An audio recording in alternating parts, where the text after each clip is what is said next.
The Prince. लेखक Niccolo Machiavelli. अध्याय 6। किसी को आश्चर्य नहीं होना चाहिए अगर मैं पूरी तरह से रियासतों की बात करता हूँ, जैसा कि मैं करूँगा, तो मैं राजकुमार और राज्य दोनों के उच्चतम उदाहरण जोड़ूंगा, क्योंकि मनुष्य लगभग हमेशा दूसरे द्वारा पीटे गए पथों पर चलते हुए और अपने कर्मों का अनुसरण करते हुए अभी भी पूरी तरह से दूसरों के मार्गों पर चलने या उन लोगों की शक्ति प्राप्त करने में असमर्थ है जिनकी वे नकल करते हैं। एक बुद्धिमान व्यक्ति को चाहिए कि वह हमेशा महापुरुषों के बताए रास्तों पर चले और जो सर्वोच्च रहे हैं उनका अनुकरण करें, ताकि अगर उनकी क्षमता उनके बराबर ना हो तो कम से कम उसे इसका स्वाद मिले।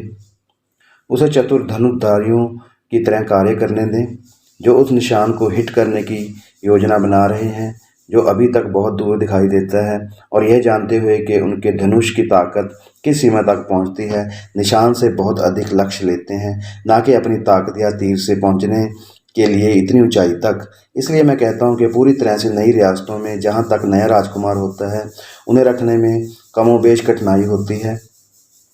उसी के अनुसार राज्य हासिल करने वाले में कम या ज़्यादा क्षमता होती है। अब जैसा कि एक निजी स्टेशन से राजकुमार बनने का तथ्य या तो क्षमता या भाग्य का अनुमान लगाता है, यह स्पष्ट है कि इनमें से एक या अन्य चीज़ें कुछ हद तक कई कठिनाइयों को कम कर देंगी। फिर भी जिसने कम से कम भाग्य पर भरोसा किया है वह सबसे मजबूत है। इसके अलावा यह उन मामलों को सुविधाजनक बनाता है जब राजकुमार कोई अन्य राज्य नहीं होने पर व्यक्तिगत रूप से वहाँ रहने के लिए मजबूर होता है, लेकिन उन लोगों के पास आने के लिए जो अपनी क्षमता से और भाग्य के माध्यम से नहीं, राजकुमारों के रूप में उठे हैं। मैं कहता हूँ कि मूसा, कुर्स्तु, रोमुलस, थेसस और ऐसे ही सबसे उत्कृष्ट उदाहरण हैं। और यद्यपि कोई मूसा की चर्चा नहीं कर सकता है, वह केवल परमेश्वर की इच्छा का निष्पादक रहा है, फिर भी उसकी प्रशंसा की जानी चाहिए।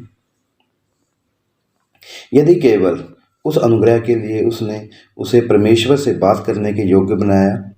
लेकिन कुर्स्तु और अन्य लोगों पर विचार करने में जिन्होंने राज्य को हासिल किया या स्थापित किया है, वे सभी प्रशंसनीय पाए जाएंगे, और यदि उनके विशेष कर्मों, कामों और चाल चलन पर विचार किया जाए तो वे मूसा से कम ना पाए जाएंगे। यद्यपि उसके पास इतना महान उपदेश था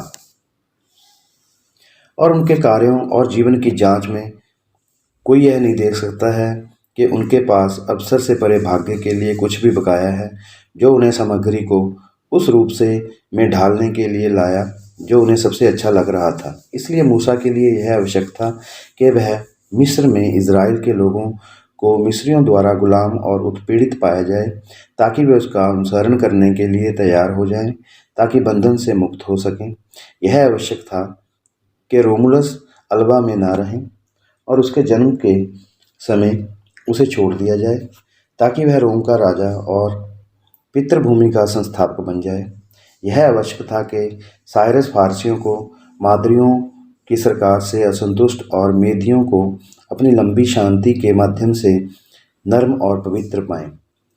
यह सब अपनी क्षमता नहीं दिखा सकते थे यदि उन्होंने अथेनियाई लोगों को तितर बितर नहीं पाया। इसलिए इन अफसरों ने उन लोगों को भाग्यशाली बना दिया है और उनकी उच्च क्षमता ने उन्हें उस अवसर को पहचानने में सक्षम बनाया, जिससे उनका देश समृद्ध और प्रसिद्ध हो गया।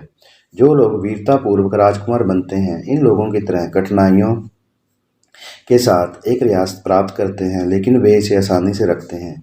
इसे प्राप्त करने में उन्हें जो कठिनाइयाँ होती हैं वे नए नियमों और विधियों से उत्पन्न होती हैं, जिन्हें वे अपनी सरकार और इसकी सुरक्षा स्थापित करने के लिए लागू करने के लिए मजबूर होते हैं। और यह याद रखना चाहिए कि चीज़ों के एक नए क्रम की शुरुआत में नेतृत्व करने की तुलना में हाथ में लेने के लिए अधिक खतरनाक, आचरण के लिए अधिक खतरनाक या इसकी सफलता में अधिक अनिश्चित नहीं है, क्योंकि नव प्रवर्तक के पास दुश्मनों के लिए हैं वे सभी जिन्होंने अपनी परिस्थितियों में अच्छा किया है, और उन लोगों में गुनगुने रक्षक हैं जो नए के तहत अच्छा कर सकते हैं।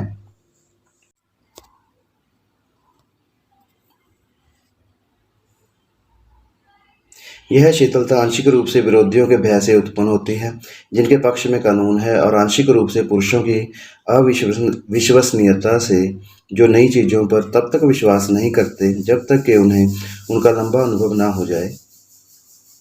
इस प्रकार ऐसा होता है कि जब भी शत्रुतापूर्ण लोगों को हमला करने का अवसर मिलता है तो वे इसे पक्षपातपूर्ण तरीके से करते हैं, जबकि अन्य लोग हल्के ढंग से बचाव करते हैं, इस तरह से कि राजकुमार उनके साथ खतरे में हैं। इसलिए यदि हम इस मामले पर पूरी तरह से चर्चा करना चाहते हैं तो यह जानना आवश्यक है कि क्या ये नव प्रवर्तक खुद पर भरोसा कर सकते हैं या दूसरों पर निर्भर करना चाहते हैं, यानी क्या अपने उद्यम को पूरा करने के लिए क्या उन्हें प्रार्थनाओं का उपयोग करना है या कर सकते हैं वे बल का प्रयोग करते हैं। पहली बार में वे हमेशा बुरी तरह से सफल होते हैं और कभी भी किसी भी चीज़ को सीमित रूप से नहीं करते हैं, लेकिन जब वे खुद पर भरोसा कर सकते हैं और बल प्रयोग कर सकते हैं तो वे शायद ही कभी खतरे में पड़ जाते हैं। इसलिए यह है कि सभी हथियारबंद भविष्य वक्ताओं ने जीत हासिल की है और निहत्थे लोगों को नष्ट कर दिया गया है। बताए गए कारणों के अलावा लोगों की प्रकृति परिवर्तनशील है और जबकि उन्हें राजी करना आसान है, उन्हें उस अनुनय में ठीक करना मुश्किल है, और इस प्रकार यह आवश्यक है कि ऐसे उपाय किए जाएं कि जब वे अब विश्वास ना करें तो उन्हें बलपूर्वक विश्वास करना संभव हो सके। यदि मूसा, साइरस, थ्यूस और रोमुलस निहत्थे होते तो वे अपने संविधानों को लंबे समय तक लागू नहीं कर सकते थे, जैसा कि हमारे समय में फ्रा गिरोलामो सवोनारोला के साथ हुआ था, जो चीज़ों के अपने नए क्रम के तुरंत बर्बाद हो गए। भीड़ ने अब उन पर विश्वास नहीं किया और उसके पास विश्वास करने वालों को दृढ़ रखने का या अविश्वासियों को विश्वास दिलाने का कोई साधन नहीं था। इसलिए ऐसे लोगों को अपने उद्यम को पूरा करने में बड़ी कठिनाई होती है, क्योंकि उनके सभी खतरे आरोही होते हैं।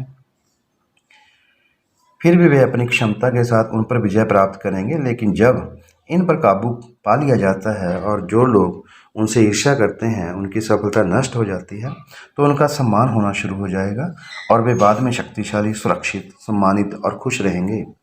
इन महान उदाहरणों में मैं एक छोटा उदाहरण जोड़ना चाहता हूँ, फिर भी यह उनके लिए कुछ समानता रखता है और मैं चाहता हूँ कि यह मेरे लिए एक समान प्रकार के लिए पर्याप्त हो। यह हीरो द सिरैक्यूसन है। यह आदमी एक निजी स्टेशन से सिरैक्यूज़ का राजकुमार बना और ना ही उसने भाग्य के अलावा कुछ भी अवसर दिया। सिरैक्यूसन के लिए उत्पीड़न होने के कारण उसे अपने कप्तान के लिए चुना, बाद में उन्हें उनका राजकुमार बनाकर पुरस्कृत किया। एक निजी नागरिक के रूप में भी वह इतनी महान क्षमता के थे कि जो उनके बारे में लिखता है वह कहता है कि वह एक राजा बनने के लिए राज्य के अलावा कुछ नहीं चाहता है। इस आदमी ने पुरानी सेना को ख़त्म कर दिया, नए को संगठित किया, पुराने गठबंधनों को छोड़ दिया, नए बनाए, और जैसा कि उसने अपने सैनिक और सहयोगी थे, ऐसी नींव पर वह किसी भी भवन का निर्माण करने में सक्षम था। इस प्रकार जबकि उसे अपने प्राप्त करने में बहुत परेशानी हुई, उसके पास रखने में बहुत कम था। अध्याय 7। जो केवल सौभाग्य से निजी नागरिक से राजकुमार बनते हैं उन्हें उठने में थोड़ी परेशानी होती है, लेकिन ऊपर रखने में बहुत कुछ होता है। उन्हें ऊपर के रास्ते में कोई कठिनाई नहीं होती है क्योंकि वे उड़ते हैं, लेकिन जब वे शिखर पर पहुंचते हैं तो उनके पास बहुत से होते हैं। ऐसे वे हैं जिन्हें कोई राज्य या तो पैसे के लिए दिया जाता है या उसके पक्ष में दिया जाता है जो इसे देता है, जैसा कि यूनान में इयोनिया और हेल्सपोर्ट के नगरों में बहुतों के साथ हुआ, जहां दारा द्वारा हाकिम बनाए गए थे ताकि वे उसकी सुरक्षा और उसकी महिमा दोनों के लिए शहरों को पकड़ सकें। जैसे वे सम्राट भी थे जो सैनिकों के भ्रष्टाचार से नागरिक होने से साम्राज्य में आए थे। इस तरह का स्टैंड केवल सद्भावना और उसके भाग्य पर ऊंचा हो गया है जिसने उन्हें ऊंचा किया है। दो सबसे स्थिर और अस्थिर चीज़ें, ना ही उन्हें पद के लिए आवश्यक ज्ञान है, इसलिए जब तक कि वे महान योग्यता और योग्यता के लिए व्यक्ति ना हों, यह अपेक्षा करना उचित नहीं है कि वे हमेशा एक निजी स्थिति में रहते हुए आज्ञा देना जानते हों। इसके अलावा वे इसे पकड़ नहीं सकते क्योंकि उनके पास ऐसी ताकतें नहीं हैं जिन्हें वे मैत्रीपूर्ण और वफादार रख सके। राज्य जो अप्रत्याशित रूप से उठते हैं, फिर प्रकृति में अन्य सभी चीज़ों की तरह जो पैदा होते हैं और तेज़ी से बढ़ते हैं, अपनी नींव और पत्राचार को इस तरह से तय नहीं कर सकते कि पहला तूफान उन्हें उखाड़ नहीं पाएगा। जब तक, जैसा कि कहा जाता है, जो अप्रत्याशित रूप से राजकुमार बन जाते हैं, वे इतनी क्षमता के पुरुष होते हैं कि वे जानते हैं कि उन्हें एक ही बार में तैयार होना होगा, कि जो भाग्य उनकी गोद में डाल दिया है वे नींव और दूसरों ने उनके बनने से पहले रखी है। राजकुमारों ने उन्हें बाद में रखना होगा। योग्यता या भाग्य से राजकुमार बनने के इन दो तरीकों के बारे में मैं अपने समय के स्मरण में दो उदाहरण जोड़ना चाहता हूँ, और यह हैं फ्रांसेस्को स्फोर्जा और सेसारे बोर्गिया। फ्रांसेस्को उचित साधनों और महान क्षमता के साथ एक निजी व्यक्ति होने से ड्यूक ऑफ मिलान बन गया, और जिसे उसने 1000 चिंताओं के साथ हासिल किया था, उसने थोड़ी परेशानी के साथ रखा। दूसरी ओर सेसारे बोर्गिया, जिसे लोग ड्यूक वेलेंटिनो कहते हैं, ने अपने पिता के प्रभुत्व के दौरान अपने राज्य का अधिग्रहण किया, और इसके पतन पर उन्होंने इसे खो दिया। इस बात के बावजूद कि उन्होंने हर उपाय किया था, और वह सब किया जो एक द्वारा किया जाना चाहिए। बुद्धिमान और सक्षम व्यक्ति उन राज्यों में अपनी जड़ें मजबूती से स्थापित कर सकता है जो दूसरों के हथियारों और भाग्य ने उसे दिए थे, क्योंकि जैसा कि ऊपर कहा गया है, जिसने पहले अपनी नींव नहीं रखी है वह बाद में उन्हें रखने में बड़ी क्षमता के साथ सक्षम हो सकता है, लेकिन वे वास्तुकार के लिए परेशानी और इमारत के लिए खतरे में डाल दिए जाएंगे। इसलिए यदि ड्यूक द्वारा उठाए गए सभी कदमों पर विचार किया जाता है तो यह देखा जाएगा कि उन्होंने अपनी भविष्य की शक्ति के लिए ठोस नींव रखी, और मैं उन पर चर्चा करना अतिशयोक्तिपूर्ण नहीं मानता, क्योंकि मुझे नहीं पता कि एक देने के लिए बेहतर उपदेश क्या है। अपने कार्यों के उदाहरण से नया राजकुमार, और अगर उसके स्वभाव का कोई फायदा नहीं हुआ तो यह उसकी गलती नहीं थी, बल्कि भाग्य की असाधारण और अत्यधिक दुर्भावना थी। सिकंदर छठे अपने बेटे ड्यूक को आगे बढ़ाने की इच्छा में कई तत्कालिक और संभावित कठिनाइयों का सामना करना पड़ा। सबसे पहले उसने उसे किसी ऐसे राज्य का स्वामी बनाने का अपना रास्ता नहीं देखा जो चर्च का राज्य नहीं था, और अगर वह चर्च को लूटने के लिए तैयार था तो वह जानता था कि ड्यूक ऑफ मिलान और वेनेटियन सहमत नहीं होंगे, क्योंकि फेंजा और रिमिनी पहले से ही वेनेटियन के संरक्षण थे।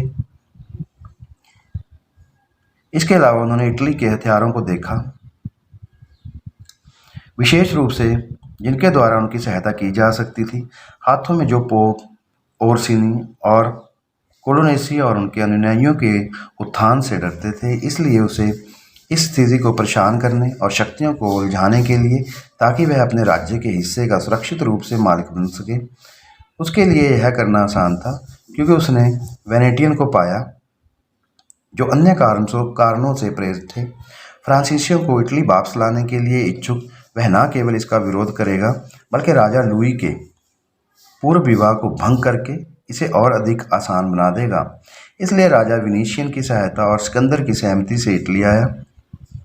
रोमागना पर प्रयास के लिए पोप के पास उसके सैनिकों की तुलना में मिलान में जल्द ही वह नहीं था जो उसे राजा की प्रतिष्ठा पर मिला था। इसलिए ड्यूक ने रोमागना को हासिल कर लिया और कोलोनेसी ने को पीटा, जबकि उसे पकड़ना और आगे बढ़ना चाहते थे। दो चीज़ों से बाधित था। एक, उसकी सेना उसके प्रति वफादार नहीं दिखाई दी। दूसरी, फ्रांस की सद्भावना, अर्थात उसे डर था कि ओरसिनी की सेनाएं, जिसका वह उपयोग कर रहा था, उसके सामने खड़ी नहीं होगी, कि न केवल वे उसे और अधिक जीतने से रोक सकते हैं, बल्कि जो उसने जीता है उसे समय भी जब्त कर सकते हैं, और राजा भी ऐसा ही करे। ओरसिनी के बारे में उन्होंने चेतावनी दी थी। जब फेंजा लेने और बुलोगना पर हमला करने के बाद उन्होंने देखा कि वे उस हमले के लिए बहुत अनिच्छा से जाते हैं, और राजा के रूप में उसने अपने मन को सीखा जब उसने खुद उर्बिनो के डची को लेने के बाद टस्कनी पर हमला किया, और राजा ने उसे उस उपकरण से दूर कर दिया। इसलिए ड्यूक ने अब हथियारों और दूसरे भाग्य पर निर्भर नहीं रहने का फैसला किया। सबसे पहले उन्होंने रोम में ओरसिनी और कोलोनेसी पार्टियों को कमज़ोर कर दिया। अपने सभी अनुयायियों को खुद को प्राप्त कर लिया जो सज्जन थे। उन्हें अपना सज्जन बनाकर, उन्हें अच्छा वेतन देकर और उनके पद के अनुसार उन्हें कार्यालय और आदेश के साथ सम्मानित किया। एक तरह से कि कुछ ही महीनों में गुटों के से सभी लगाव नष्ट हो गया और पूरी तरह से ड्यूक में बदल गया। इसके बाद उन्होंने कोलोना हाउस के अनुयायियों को बिखेरते हुए ओरसिनी को कुचलने के अवसर की प्रतीक्षा की। यह उसके पास शीघ्र ही आ गया और उसने इसका बखूबी इस्तेमाल किया। ओरसिनी के लिए यह मानते हुए कि ड्यूक और चर्च की उन्नति उनके लिए बर्बाद हो गई थी, पेरुगिया में मैगियोन की एक बैठक बुलाई गई। इसके उर्बिनो में विद्रोह और रोमागना में उथल-पुथल शुरू हो गया, जिसमें ड्यूक के लिए अंतहीन खतरे थे, जिन पर उन्होंने फ्रांसीसी की मदद से विजय प्राप्त की। नेताओं को भगाने और उनके पक्षकारों को अपने दोस्तों में बदलने के बाद ड्यूक ने अपनी शक्ति के लिए पर्याप्त रूप से अच्छी नींव रखी, जिसमें सभी रोमागना और उर्बिनो के डची थे और लोग अब उनकी समृद्धि की सराहना करने लगे हैं। उसने उन्हें अपने पास ले लिया और चूंकि यह बिंदु ध्यान देने योग्य है और दूसरों द्वारा अनुकरण किए जाने के लिए मैं इसे छोड़ने को तैयार नहीं हूँ। जब ड्यूक ने रोमागना पर कब्जा कर लिया तो उसने इसे कमज़ोर स्वामी के शासन में पाया, जिन्होंने उन पर शासन करने के बजाय अपनी प्रजा को लूट लिया और उन्हें संघ के बजाय विघटन का अधिक कारण दिया, ताकि देश डकैती, झगड़ों और हर तरह से भरा हो, हिंसा का। और इसलिए शांति और आज्ञाकारिता को वापस लाने की इच्छा रखते हुए उन्होंने एक अच्छा राज्यपाल देना आवश्यक समझा।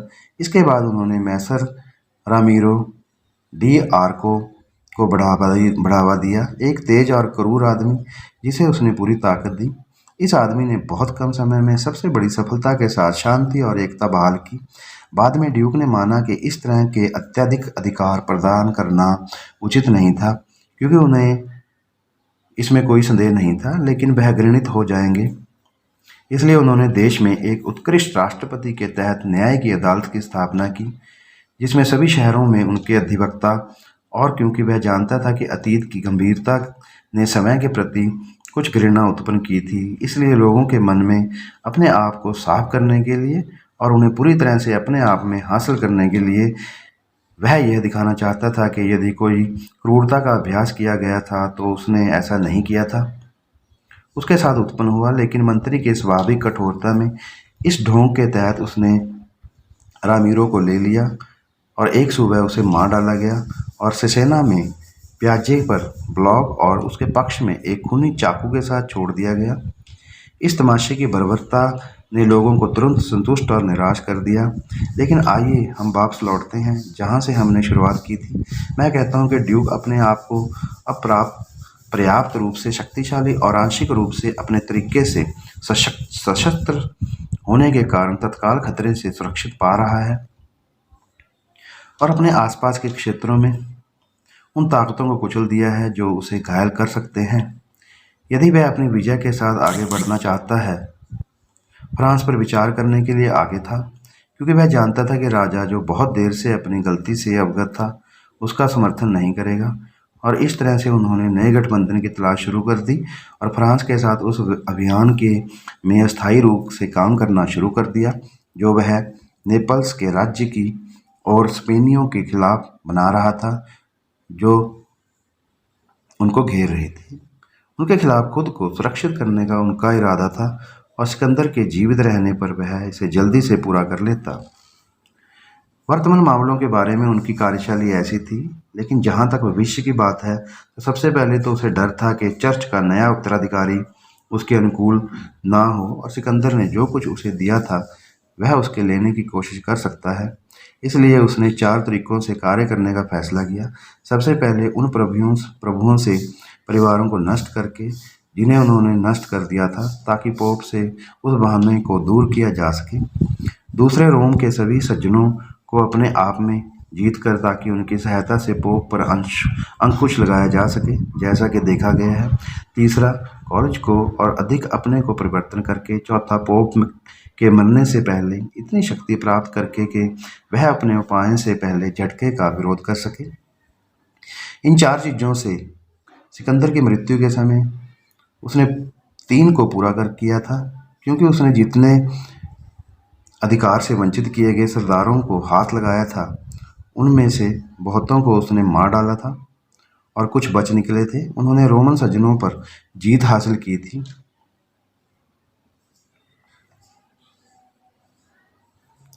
लेकिन पहली बार तलवार खींचने के 5 साल बाद सिकंदर की मृत्यु हो गई। उसने ड्यूक को रोमागना राज्य के साथ अकेला छोड़ दिया, बाकी हवा में, और 2 सबसे शक्तिशाली शत्रुतापूर्ण सेनाओं के बीच और मौत के लिए बीमार। फिर भी ड्यूक में इतनी हिम्मत और क्षमता थी और वह अच्छी तरह से जानता था कि पुरुषों को कैसे जीता या खोया जा सकता है, और इतनी मजबूत नींव थी कि इतने कम समय में उसने रखी थी कि अगर उसके पास वे सेनाएं नहीं होती, उसकी पीठ, या यदि वह अच्छे स्वास्थ्य में होता तो वह सभी कठिनाइयों को दूर कर लेता।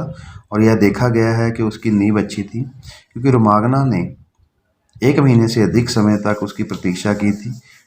रोम में हालांकि आधा जीवित वह सुरक्षित रहा, और जब बाग्लियोनी, विटेली और ओर्सिनी रोम आ सकते थे, वे उसके विरुद्ध कुछ भी प्रभाव नहीं डाल सकते थे।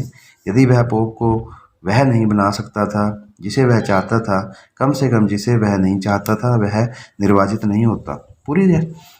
परंतु यदि सिकंदर की मृत्यु के समय उसका स्वास्थ्य ठीक होता, उसके लिए सब कुछ अलग होता। जिस दिन जूलियस II चुना गया, उसने मुझे बताया कि उसने अपने पिता की मृत्यु पर होने वाली हर चीज़ के बारे में सोचा था और सभी के लिए एक उपाय प्रदान किया था, सिवाय इसके कि उसने कभी यह अनुमान नहीं लगाया था जब मौत तो हो गई होगी, वह खुद मरने के कगार पर होगा।